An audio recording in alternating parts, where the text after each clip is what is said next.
Dr. Jumoke Oduwole. I'm Special Advisor to the President on PEBEC and Investment in the Office of the Vice President. Thank you. You're welcome. See that beautiful smile I'm talking about? Okay. Now, speaking about investment, Lagos in particular is one of the best places to do business, investment, when it comes to investment. Okay. I mean, there's the people power, knowing that there's a lot of people in Lagos with the buying power, more like, that can do investment here. But then it's also very difficult to start up a business here. What's the correlation between investing and starting a business in Lagos, especially? Well, I would speak to the nation because I work for the federal government and we work with all states and the FCT. So we have actual subnational intervention. I'm privileged to coordinate the Presidential Enabling Business Environment Council. So one of the pillars of the work we do is the subnational intervention. So in general, not to pick on Lagos, and I know Lagos is our commercial capital, so it does apply.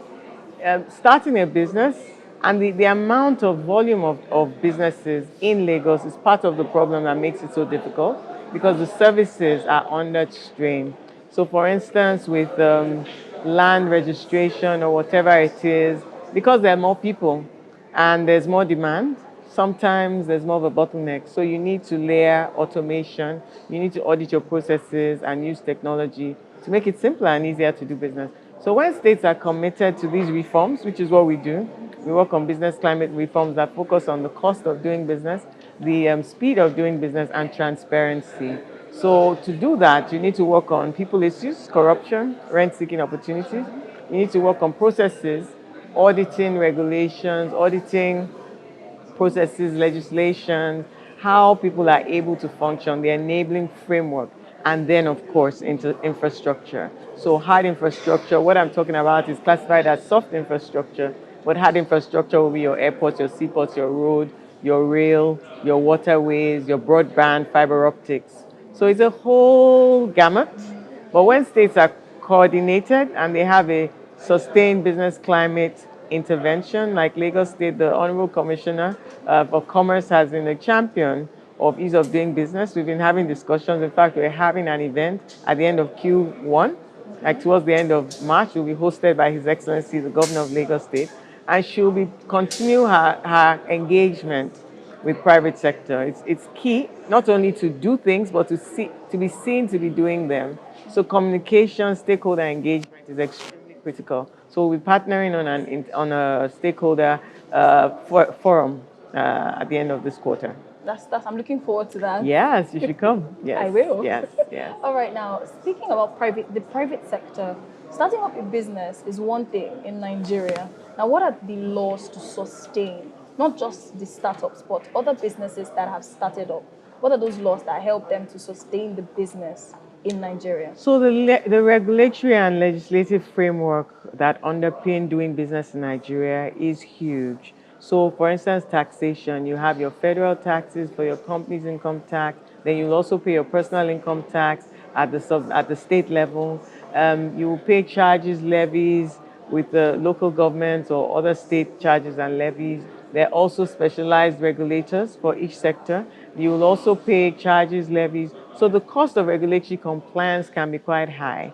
The most important thing for a business, any business at any level, is to know your regulatory terrain, know what the laws are, know who your regulators are, so that you can budget effectively, and then be an active citizen. By being an active citizen, I mean, if there's a policy that is adverse to your sector, join an organized private sector group, Lagos Chamber of Commerce and Industry, Manufacturers Association of Nigeria, NASME, NASIMA, there's so many, and there's some that are sector specific, and become an advocate.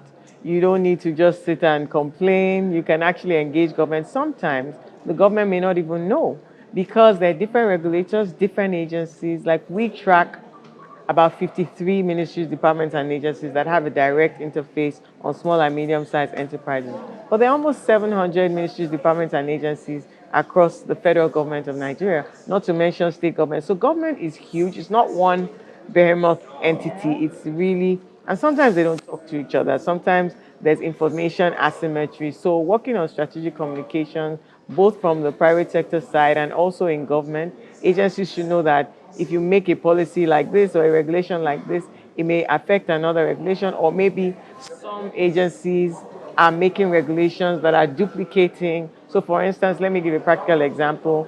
A manufacturer of shea butter may lotion may have to go to NAFDAC, may have to go to Sun, may have to go to the quarantine services. If they're exporting, they may have to go to NEPC. So, knowing All of that. yes, knowing all of that, and if there are duplications, bringing it to the attention of government as a whole, so that like PEBEC is an intervention that tries to make sure there's coordination. You also have the special advisor that works on policy coordination. There wasn't that before, so President Bola Ahmed Tinubu just introduced that, and there's the central delivery unit, central coordinating delivery unit, to track what exactly ministries, departments, and agencies are doing in terms of impact, KPIs, but also in terms of coordination. So you don't have one ministry doing something, another ministry did something else. Fiscal, monetary, trade, that's just the economic side. But there's health, there's pharmaceuticals, there's so much. The Nigerian economy is also very vast. And so making sure that sectors, especially the priority sectors, we look to manufacturing, we look to tech is going very fast, we look to supporting the creative sector, transport and logistics, all the enablers, all the fast growing areas, and all the areas like agriculture that are so huge. So many people are involved that government has to prioritize it and make sure that we're moving to value addition. You heard the governor of Jigawa, you heard the vice president's remarks that I delivered. I was in Ghana last week at the Africa Prosperity Dialogue. These are all the issues that AFCFTA, that everybody is talking about.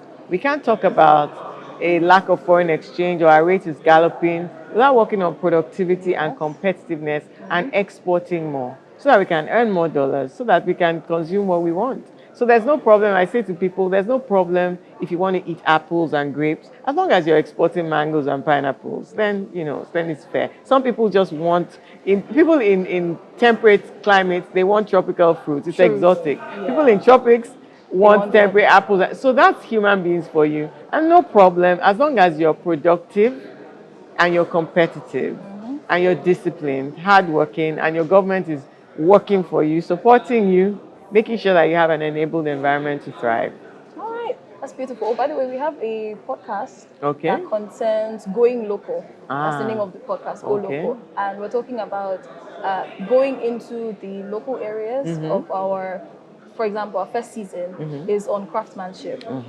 Yes, we just finished one, the Adire. Oh. We're looking at Raffia and Rattan. Yeah. Exactly. So Yeah. I'm guessing those are one of the things Oh, that for we can sure. do. And Yeah. also, you can be part I'm of a that. local champ. This is made in Nigeria. I see I'm that. almost my whole wardrobe is Yes. Adire because I'm actually from Abeokuta. I So went there. I'm a real advocate for the industry, and we have to move quickly because I've seen some Chinese imports. Coming in. Yeah, Exactly. and trying to replicate, but you cannot beat the authentic craftsmanship that has, and it's not just in Abeokuta. I've been to Kano, I've seen the indigo pits. There's I think Oshun as well, around the country. And there are other fabrics, even Ashoke alone can be a huge export. There's an amazing woven fabric from the East as well that is a bit softer than Ashoke. That also can be a global export.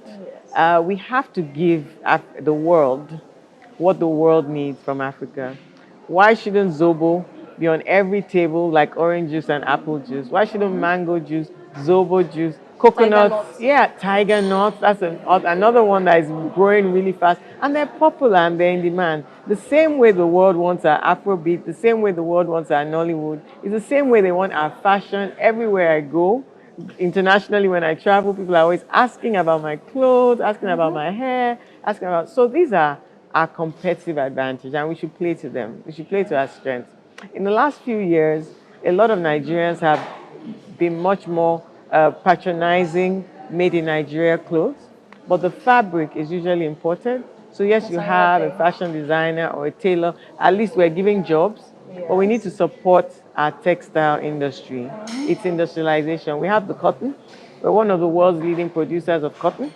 So we shouldn't export cotton to import fabrics, to export garments, we need to capture the whole value chain right here at home. Round circle and throw it out. Yes, yes, yes. Looking forward to having you on the podcast. No problem. I like to talk. I'm an academic. Oh, lovely. Yes. All right, thank you so much You're for coming. welcome.